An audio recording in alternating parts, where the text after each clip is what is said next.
अस्सलाम वालेकुम। आज हम बात करेंगे अपने न्यू टॉपिक जो कि हमारे पास है रेफ्रिजरेटर। अभी तक के हम ये पढ़ते हुए हैं कि according to second law of thermodynamics के हमारे पास हीट जो होती है हमेशा फ्लो करती है from hot body to cold body. ये अभी तक के हम ये पढ़ते हुए हैं कि हमारे पास जो हीट फ्लो होती है वो क्या होती है, हमारे पास from hot body to cold body हमारे पास हीट ट्रांसफर होती है।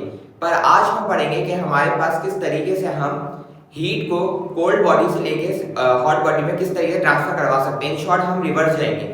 अब हम क्या जाएंगे, रिवर्स जाएंगे। अभी तक हमने क्या पढ़ा है, सिंपल ये पढ़ा है कि हीट जो ट्रांसफर होती है वो होती है हमारे पास hot body to cold body. आज हम ये पढ़ेंगे, आज हम ये नहीं पढ़ेंगे, आज हम पढ़ेंगे कि उल्टा पढ़ेंगे कि अगर हमें हीट को ट्रांसफर कराना है from cold body to hot body तो हम क्या करेंगे। तो हम क्या करेंगे, उसी डिवाइस को हम नाम देते हैं सिंपल रेफ्रिजरेटर का। इसी को हम नाम देते हैं क्या, रेफ्रिजरेटर। और सर ये किस तरीके से होता है, तो इसके अंदर हमें क्या करवाना पड़ता है, वर्क डन करवाना पड़ता है। क्योंकि जाहिर सी बात है अगर हम बात करें कन्वेंशनली तो क्या होता है, हमारे पास हीट फ्लो करती है from hot body to cold body. पर हमें क्या चाहिए, हमें चाहिए कि हमें कोल्ड बॉडी से लेके हीट ट्रांसफर करानी है हॉट बॉडी में। तो हम वो किस तरह करा सकते हैं, ऑब्वियसली हम कराएंगे बाय वर्क डन। अब वर्क डन किस तरह कराएंगे वही चीज के अंदर टॉपिक के अंदर अभी हम पढ़ेंगे, ठीक है। तो सबसे पहले क्या है, हमारे पास रेफ्रिजरेटर क्या होता है। रेफ्रिजरेटर एक हमारे पास डिवाइस होता है जो कि हमारे पास हीट को ट्रांसफर कराता है, हीट को ट्रेवल कराता है from cold body to hot body by doing some work is called refrigerator. Refrigerator की एक आसान सी डेफिनेशन कि रेफ्रिजरेटर एक डिवाइस है हमारे पास जो कि हीट को फ्लो कराता है from cold body to hot body by doing some work is called refrigerator. ये डेफिनेशन में छोटी सी लिखी है कि a refrigerator is a device which causes heat to flow from cold body to hot body by doing work which cools the space inside refrigerator। अच्छा, जैसे refrigerator की बात कर रहे हैं तो अगर हम रेफ्रिजरेटर की बात करें तो ये मेरे पास क्या सिंपल रेफ्रिजरेटर के इनसाइड का हिस्सा है जहाँ पे हमें क्या चाहिए, कूलिंग चाहिए, है ना भाई। इधर हम खाना वाना रखते हैं, अपना फूड रखते हैं ताकि इधर हमारे पास क्या रहे, चीज़ें हमारे पास सिंपल सही रहे। तो इधर जो मेरे पास रेफ्रिजरेटर के इनसाइड वाला हिस्सा है वो मुझे करना है कूल, ठीक है, वो मुझे करना है कूल। और जिसको सराउंडिंग वाला हिस्सा है वो मेरे पास क्या है, वो है मेरे पास हॉट बॉडी, उसको हम क्या कंसीडर करेंगे, हॉट बॉडी। और जो अंदर का हिस्सा है उसको हम क्या कहेंगे, कूल कहेंगे, सिंपल, है ना भाई। क्योंकि अंदर जो फ्रिज के अंदर अगर मैं टेम्परेचर आपसे पूछूं तो आप लोग कहोगे जी सर वो क्या होता है, हमारे पास टेम्परेचर उसका लो होता है और हमारे पास जो सराउंडिंग का टेम्परेचर है वो हमारे पास हाई होता है, इसलिए मैं इसको कूल कह दिया, इसको हॉट बॉडी कह दिया मैंने। अब हमें क्या करना है, हमें ये करना है according to second law of thermodynamics जो अभी तक हम पढ़ते हैं कि हीट ट्रांसफर होगी from hot body to cold body. इसका मतलब तो ये है कि फ्रिज के अंदर जो रखी हुई चीजें हैं वो भी गर्म हो जाएंगी। क्यों, क्योंकि हमने अभी तक जो पढ़ा है कि हॉट बॉडी कहाँ से जाएगी, हमारे पास हीट ट्रांसफर कहाँ से होगी, heat body to hot body to cold body. पर हमने क्या करना है, हमने करना है इसके अंदर जो सामान रखा हुआ है रेफ्रिजरेटर के अंदर, आप लोगों को जो भी फूड आइटम्स आपके पास रखे हुए हैं, आपको उसके अंदर से हीट निकाल के बाहर क्या करनी है, आपको सिंपल रिजेक्ट करवानी है, ठीक है। आपने क्या करना है, इधर से हीट एक्सट्रैक्ट करिए आइटम में से, फूड में से, और उसको क्या करना है, बाहर आपने सिंपल आपने उसको रिजेक्ट करानी है, ठीक है। तो अब आपको करना है कि हीट एनर्जी को जो कि आपके कूल एटमॉस्फेयर है, जो कि आपके कोल्ड एटमॉस्फेयर है, वहां से आपको हीट एनर्जी को क्या करना है, रिमूव कराना है टू हॉट बॉडी। तो इसके लिए हम क्या इस्तेमाल करेंगे, इसके लिए हम इस्तेमाल करेंगे वर्क डन। क्या करेंगे इसके लिए हम, वर्क डन, ठीक है। तो इसको समझने से पहले आपको जरूरत है कि भाई इस डायग्राम मैंने बनाई हुई सिंपल, इसी के अंदर हमारे पास वर्किंग होगी। सर इसके अंदर वर्किंग कैसे होगी, इसमें आप याद रखें कि इसके अंदर हमारे पास एक वर्किंग फ्लूइड है जो कि क्या कर रहा है, घूम रहा है यहाँ पे, ठीक है। हमारे पास क्या कर रहे हैं, वर्किंग फ्लूइड है जो कि चक्कर लगा रहा है, घूम रहा है, ठीक है। इधर मेरे पास लगा हुआ है कंप्रेसर जो कि गैस को क्या करेगा, कंप्रेस करेगा। इधर एक और बात सीख लो, जब हमारे पास किसी भी चीज को हम गैस को अगर कंप्रेस करें तो क्या होगा, उसके अंदर कुछ amount of heat energy release होगी, कुछ amount of heat energy release होगी, ऑब्वियसली बात है, ठीक है। तो इधर मैंने आपको बता दें कि कंप्रेसर क्या करेगा, कुछ अमाउंट ऑफ हीट एनर्जी को बाहर एक्सट्रैक्ट कराएगा, ठीक है, बाहर क्या करेगा, सॉरी रिजेक्ट कराएगा, ठीक है। बाहर क्या करेगा, हमारे पास कंप्रेसर क्यों इस्तेमाल हो रहा है, ताकि हमारे पास जो हीट एनर्जी है जो कि हमारे पास रेफ्रिजरेटर के अंदर है उसको क्या करा रहा है, बाहर रिजेक्ट करा रहा है, ताकि आपको जो अंदर का जो एटमॉस्फेयर है वो क्या रहे, कूल रहे, ठीक है। अच्छा, अब होता क्या है, हमारे पास एक दो कॉइल्स लगी हुई है हमारे पास, एक होता है एवापोरेटर, एक होता है कंडेंसर, एक होता है एवापोरेटर, एक होता है कंडेंसर। और एक फ्लूइड आपके पास क्या है, वर्किंग फ्लूइड जो है आपके पास रोटेट करे जा रहा है। अब वर्किंग फ्लूइड क्या काम करता है, वर्किंग फ्लूइड यहाँ पे आया, इसका एक एंड मेरे पास क्या लिखा हुआ है, मैंने आपको लो प्रेशर, इधर से स्टार्ट करता है वो अपना घूमना, इधर से आता है और एवापोरेटर में आ जाता है। कहाँ पे आता है, एवापोरेटर में। एवापोरेटर क्या है हमारे पास, मेटल की कॉइल्स है हमारे पास, ठीक है। जब ये हमारे पास वर्किंग फ्लूइड हमारे पास यहाँ पे आता है तो हमारे पास क्या होता है, सिंपल एवापोरेटर हमारे पास क्या लगा होता है inside the refrigerator, inside the refrigerator. और इनसाइड द रेफ्रिजरेटर क्या है आपके पास फूड आइटम्स हैं, तो फूड आइटम में से आपको क्या करना है, आपको इसको ठंडा रखना है, तो मतलब हीट एनर्जी वहां से आपको एक्सट्रैक्ट करनी होगी, निकालनी होगी, रिजेक्ट करवानी होगी। तो यहाँ पे जो हमारे पास जो आइटम्स होंगे उसके जो हीट एनर्जी होगी उसको कौन हमारे पास एक्सट्रैक्ट करेगा, एवापोरेटर। कौन करेगा, एवापोरेटर। उसको क्या करेगा, उसकी जो हीट एनर्जी है वो अपने अंदर ले लेगा, उस वर्किंग फ्लूइड के अंदर क्या कर लेगा, कंडेंस कर लेगा। दोबारा बात कह रहा हूँ कि हमारे पास जो हीट एनर्जी होगी इनसाइड द रेफ्रिजरेटर, उसके अंदर कुछ ना कुछ तो हीट एनर्जी होगी, उसी को तो बाहर निकालना है भाई, ताकि ये अंदर का एटमॉस्फेयर क्या है, कूल रह सके हमारे पास। तो उसकी जो हीट एनर्जी होगी वो कौन एब्जॉर्ब करेगा, एवापोरेटर हमारे पास एब्जॉर्ब कर लेगा। अब वर्किंग फ्लूइड ने एब्जॉर्ब कर ली, अब वो फिर नीचे चलना स्टार्ट हुआ, कहाँ से पास हो रहा है, कंप्रेसर से। कहाँ से पास हो रहा है, हमारे पास कंप्रेसर से क्या हो रहा है, पास हो रहा है। अच्छा, कंप्रेसर से पास होने से पहले हमारे पास क्या था, प्रेशर हमारे पास लो था। जैसे कंप्रेसर के बाद हमारे पास कंप्रेसर से पास होगा तो कंप्रेसर क्या करेगा, कंप्रेस करेगा उस वर्किंग फ्लूइड को, और प्रेशर क्या हो जाएगा, हाई हो जाएगा। प्रेशर हमारे पास सिंपल क्या हो जाएगा, उसका हाई हो जाएगा। और अभी मैंने आपको बताया कि हमारे पास जब प्रेशर हाई होगा तो क्या होगा, हमारे पास ये जैसे ट्रैवल करेगा और कंडेंसर पे आ जाएगा। कहाँ पे आ जाएगा, हमारे पास कंडेंसर पे। और कंडेंसर की तरफ से हमारे पास क्या होगा, जो हमारे पास वर्किंग सब्सटेंस था जिसने एब्जॉर्ब करी हुई थी हीट एनर्जी, वो वहाँ पे हमारे पास हीट एनर्जी रिलीज कर देगा। एंड देन फिर हमारे पास इधर आएगा घूम के, फिर ये लो प्रेशर में बन जाएगा। फिर इधर से आएगा दोबारा हमारे जो फूड आइटम्स है, जो हमारे पास रेफ्रिजरेटर के अंदर जो चीज़ें रखी हुई हैं, वहाँ से हीट एनर्जी फिर एक्सट्रैक्ट करेगा। फिर कंप्रेसर से आएगा हमारे पास, कंप्रेसर के गुजरने के बाद प्रेशर क्या होगा, उसका हाई हो जाएगा, और वो कंडेंसर के ऊपर आके फिर हीट एनर्जी लॉस कर देगा। इस तरीके से उसकी साइकिल हमारे पास चलती रहेगी रेफ्रिजरेटर की। तो सिंपल सी वर्किंग है हमारे पास रेफ्रिजरेटर की। उम्मीद करता हूँ आपको समझ आ गया होगा। आप इसकी वर्डिंग को हम लोग देख लेते हैं कि refrigerator includes a circulating fluid.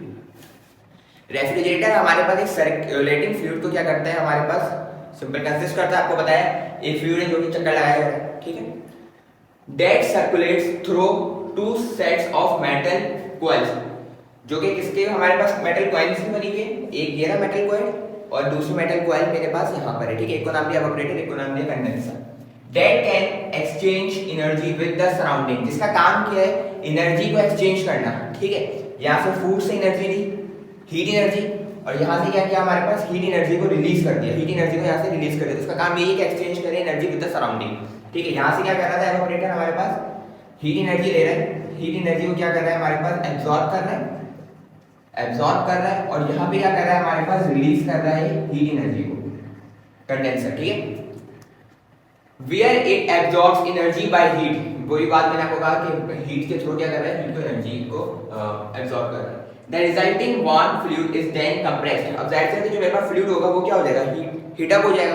क्या हो जाएगा हमारे पास, सिंपल वो हीट हो जाएगा, क्योंकि वर्किंग फ्लूइड था ना, वर्किंग फ्लूइड अपने आप को क्या हो जाएगा, हमारे पास इधर लो प्रेशर था, जब इधर से गुजरेगा तो हीट एनर्जी को क्या कर लेगा, हमारे पास सिंपल एब्जॉर्ब करेगा। जब एब्जॉर्ब करेगा तो उसका टेम्परेचर हाई हो जाएगा, जब उसका टेम्परेचर हाई हो जाएगा फिर वो कहां से गुजरेगा, हमारे पास कंप्रेसर। तो ये लिखा हुआ है enters the other coil as a hot high pressure fluid, there it releases its stored energy to the warm surrounding, ठीक है। तो इस तरीके से हमारे पास क्या करता है, कंडेंसर में जाके हीट एनर्जी को क्या कर देता है, सिंपल हमारे पास रिलीज कर देता है, ठीक है। इसकी मिसाल सिंपल से मैं आपको बता सकता हूँ भाई कि क्या है, हमारे पास इधर हमारे पास वर्किंग फ्लूइड था, इधर से आया, जब कंडेंसर से गुजरेगा तो वो क्या करेगा, वर्किंग फ्लूइड जो होगा वो इधर की हीट एनर्जी को क्या कर लेगा, अपने अंदर एब्जॉर्ब कर लेगा। जब एब्जॉर्ब करेगा, कंप्रेसर से गुजरेगा तो कंप्रेसर क्या करेगा, उसको कंप्रेस करेगा। जैसे ही कंप्रेस करेगा तो हमारे पास कंडेंसर में आएगा, कंडेंसर से हीट एनर्जी को क्या कर देगा, रिलीज कर देगा, एंड देन फिर ऐसी साइकिल हमारे पास घूमते रहेगी, ठीक है। सिंपल सी बात है। अब हमें मालूम करनी है इसकी एफिशिएंसी, जिसका हमने पिछले काम में करके आ चुके हैं कार्नोट इंजन के अंदर, हीट इंजन में। तो हमारे पास एफिशिएंसी क्या होगी, सिंपल इफेक्टिवनेस होगी कि रेफ्रिजरेटर भाई कितना अच्छा है, ठीक है। अच्छा, हमारे पास रेफ्रिजरेटर के अंदर एफिशिएंसी को हम एक नंबर से डिनोट करते हैं, जिसको हम कहते हैं COP। क्या कहते हैं, COP, ठीक है, कोएफिशिएंट ऑफ परफॉर्मेंस, जिसकी मैंने फुल फॉर्म लिखी हुई है कोएफिशिएंट ऑफ परफॉर्मेंस, COP। तो मैंने लिखा है effectiveness of a refrigerator is described in the form of number, ठीक है। जो हमारे पास इफेक्टिवनेस होगी वो हम डिस्क्राइब करते हैं in the form of number, जिसे हम कहते हैं COP, जिसे हम कहते हैं COP कोएफिशिएंट ऑफ रेफ्रिजरेटर। अब COP किसके बराबर होता है, हमारे पास मैंने फॉर्मूला लिखा हुआ है heat extracted divided by work, heat extracted divided by work. अच्छा, हीट एक्सट्रैक्टेड हमारे पास का मतलब क्या है? हीट एक्सट्रैक्टेड का मतलब ये कि इधर से जो वर्किंग फ्लूइड जो गुजर रहा था वो क्या कर रहा था? हीट एनर्जी ले रहा था। तो इधर हमारे पास कितनी हीट एनर्जी एक्सट्रैक्ट हुई, ठीक है, और वहां पे हीट एनर्जी हमारे पास रिजेक्ट हुई है। तो अब हम इधर क्या लिखते हैं? सिंपल, इसे हम कहते हैं QC। हीट एक्सट्रैक्टेड को क्या कहेंगे हम? QC। और वर्क डन को सिंपल हम वर्क कहते हैं। और हमें एक और चीज पता होनी चाहिए कि QH हमारे पास इक्वल होगा QC plus work done. QH हमारे पास इक्वल होगा QC प्लस वर्क डन के हमारे पास इक्वल होगा।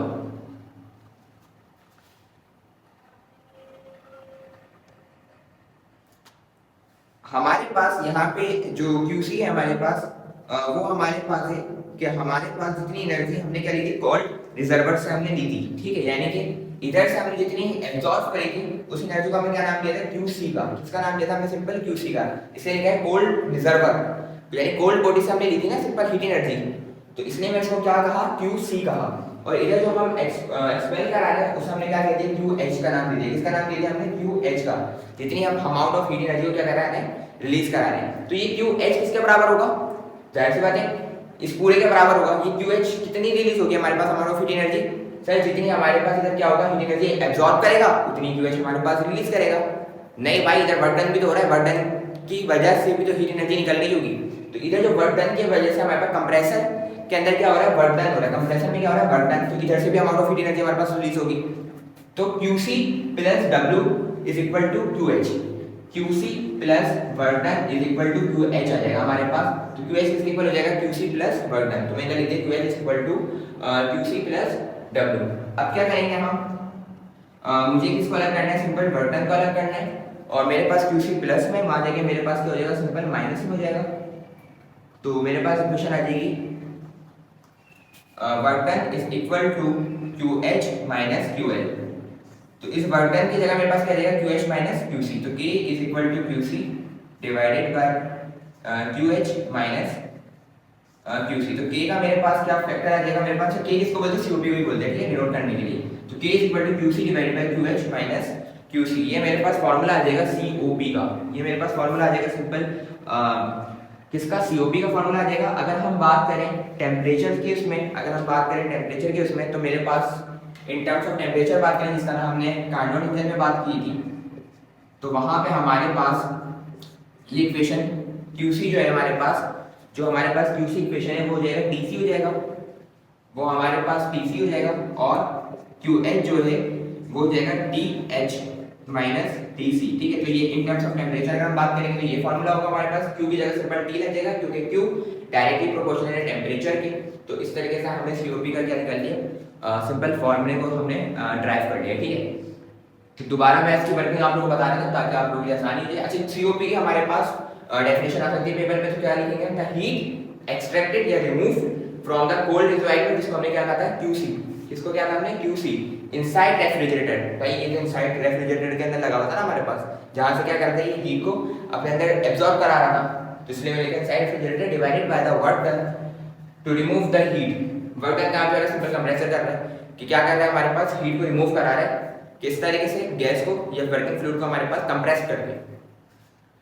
The work done by the compressor, the लिख दिया मैंने कि work done by the compressor. और हीट एक्सट्रैक्ट का मतलब QC, यानी कि जितनी जितनी हमारे पास हीट एनर्जी को क्या कर रही है?